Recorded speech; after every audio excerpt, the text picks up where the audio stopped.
صحیفہ کاملہ۔ اللہ تعالیٰ سے پناہ طلب کرنے کے سلسلے میں حضرت امام زین العابدین علیہ السلام کی دعا کی تشریح۔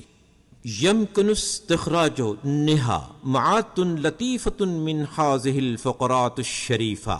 یہ دعا پناہ طلب، خواستگاری، رحمت اور عدل الہی کے تقاضوں سے بے بسی اور ناطاقتی کے اعتراف کے سلسلے میں ہے۔ رحمت و عدالت اللہ تعالیٰ کی دو صفتیں ہیں جو دو مختلف پہلوؤں کو نمایاں کرتی ہیں۔ ایک پہلو بخشش و مغفرت کا ہے اور دوسرا پہلو تعزیر و عقوبت کا۔ رحمت کا تقاضا یہ ہے کہ وہ گناہگاروں اور مجرموں سے درگزر کرے، اور عدالت کا تقاضا یہ ہے کہ ان گناہوں اور جرموں کی انہیں سزا دے۔ جب اس کے عفو و رحمت کی وسعت پر نظر جاتی ہے تو دل میں رجا کی کیفیت پیدا ہوتی ہے، اور جب اس کے غضب و انتقام کا تصور ہوتا ہے تو دل خوف سے لرز اٹھتا ہے۔ مگر اس خوف اور رجا کے ملے جلے جذبات میں رحمت کا نقش پہلے دل و دماغ پر ابھرتا ہے، اور قہر و انتقام تو بعض ناگزیر حالتوں کے لیے ہے جہاں سزا و عقوبت کے بغیر چارہ ہی نہیں ہے۔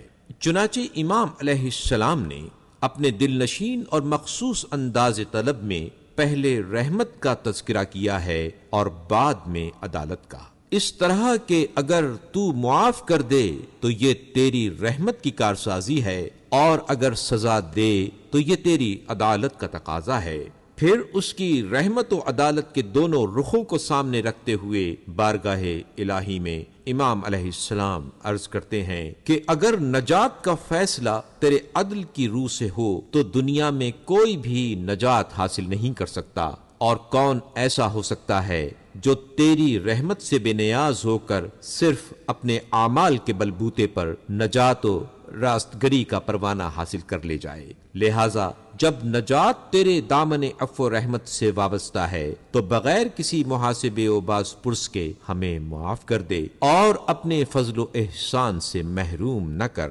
اس لیے کہ اے بے نیازوں کے بے نیاز، ہم سب بندے تیرے حضور کھڑے ہیں، اور میں سب محتاجوں سے بڑھ کر تیرا محتاج ہوں۔ اس جملے میں نامعلوم طلب و نیاز کی کتنی منزلیں طے ہو گئی ہیں، اور التجا و استرحام کے کتنے دفتر سمٹ آئے ہیں۔ سید نعمت اللہ الجزائری رحم اللہ اس جملے کے ذیل میں تحریر کرتے ہیں: یمکن استخراج نہا معات لطیفۃ من ہذہ الفقرات الشریفہ۔ اگر غور کیا جائے تو اس جملے سے 100 کے بقدر دقائق و نقائط مستنبت ہو سکتے ہیں۔ چنانچہ پہلی نظر اس صنعت طباق و تضاد پر پڑتی ہے جو اغنی الاغنیاء اور افقر الفقراء میں ہے، کہ جب اسے سب سے زیادہ غنی کہا جائے تو اس کے مقابلے میں اپنے کو بہت زیادہ فقیر کہہ کر پیش کیا ہے، اور اس سے طلب و سوال کے استحقاق پر بھی روشنی پڑتی ہے، اس طرح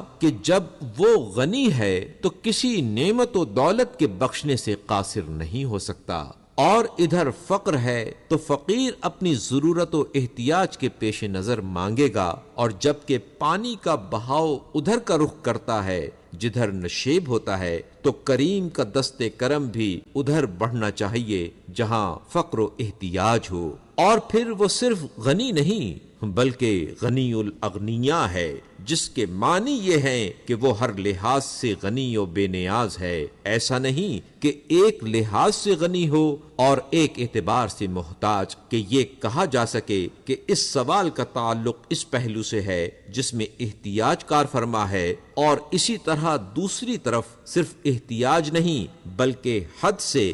بڑھی ہوئی احتیاج ہے، تو اس کے فضل و کرم کا زیادہ محل وہی ہوگا جہاں احتیاج اپنی پوری بے سر و سامانی کے ساتھ ہو۔ اس مقام پر لفظ ہا سے جو حرف تنبیہ ہے قدرت کو اپنی طرف متوجہ کیا ہے، حالانکہ حرف تنبیہ اس محل پر استعمال ہوتا ہے جہاں مخالف کو جھنجھوڑنا اور غفلت و بے توجہی سے ہوشیار کرنا مقصود ہوتا ہے، مگر اللہ کو متنبہ و ہوشیار کرنے کے کیا معنی جبکہ اس پر نہ غفلت طاری ہو سکتی ہے اور نہ وہ بندوں کے حال سے غافل و بے خبر رہ سکتا ہے۔ تو اس محل پر اللہ کو متنبہ کرنا نہیں ہے، بلکہ اس تنبیہ کے پردے میں اپنی غفلت و کوتاہی کا اعتراف مقصود ہے۔ اس طرح کہ جب انسان گناہ کرتا ہے تو اللہ تعالیٰ سے معنوی لحاظ سے دور ہو جاتا ہے، اور جوں جوں گناہ بڑھتا جاتا ہے اس دوری کا احساس بھی بڑھتا جاتا ہے، اور وہ یہ تصور کرنے لگتا ہے کہ اب وہ اللہ سے اتنا دور ہو چکا ہے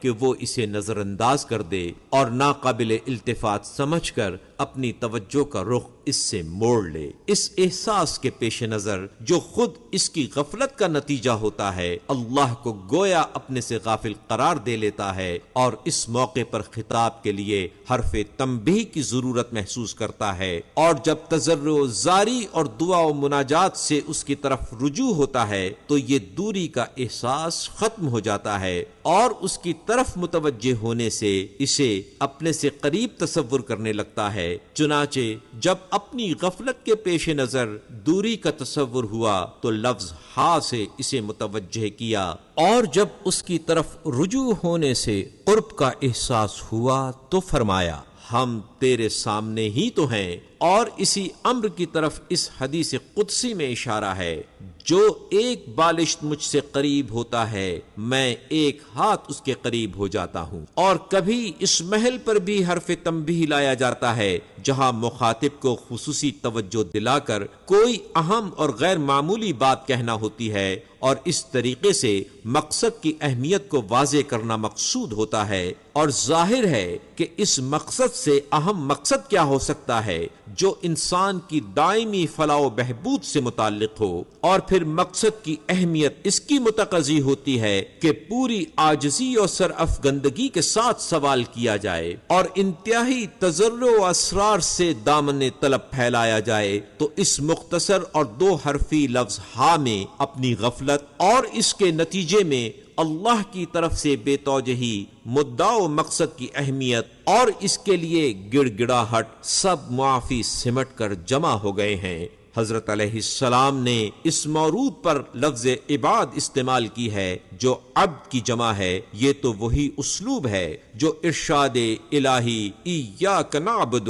ہم تیری ہی عبادت کرتے ہیں کا ہے، کہ تنہا عبادت کرنے والا بھی عبودیت کا اظہار بصورت جمع کرتا ہے، گویا وہ عبادت گزاروں کے زمرے میں شامل ہو کر اپنی عبادت کو اللہ کے حضور پیش کرتا ہے تاکہ ان میں سے قبول ہونے والی عبادتوں کے ساتھ ساتھ یہ بھی قبولیت کا شرف حاصل کر لے جائے۔ اسی طرح حضرت امام علیہ السلام کے ارشاد کا مقصد یہ ہے کہ اگر میں تیرے کرم و رحمت کا سزاوار نہیں تو تو ان بندوں میں جنہیں میں نے اپنے ساتھ شامل کیا ہے، بے گناہ، کمزور و ناتواں، بوڑھے، عاجز و درماندہ افراد بھی ہیں، ان میں کوئی نہ کوئی تو تیری نظر کرم کا مستحق اور قابل شفقت و مرحمت ہوگا، تو میں بھی ان کی صف میں کھڑا ہو جاتا ہوں تاکہ جب تیری رحمت جوش میں آئے اور تیرے فضل و انعام کی گھنگور گھٹائیں برسیں تو میرا دامن بھی چھلک جائے، کیونکہ ابر باران جب برستا ہے بلا امتیاز برستا ہے۔ اور پھر لفظ عباد سے اس آیت کی طرف بھی اشارہ ہے، اے میرے بندو جنہوں نے اپنے نفسوں پر زیادتی کی ہے، میری رحمت سے بے آس نہ ہو جاؤ۔ مقصد یہ ہے کہ جب تو نے اپنے عباد کو اپنی رحمت کا امیدوار بنایا ہے تو ہم وہی عباد تو ہیں جو جھولی پھیلائے تجھ سے آس لگائے تیرے در پر استادہ ہیں، بلکہ ہم نے اپنے کو تیرے آگے خاک مذلت پر ڈال دیا ہے، تو اب آگے تیری خوشی جو سرفراز کر دے۔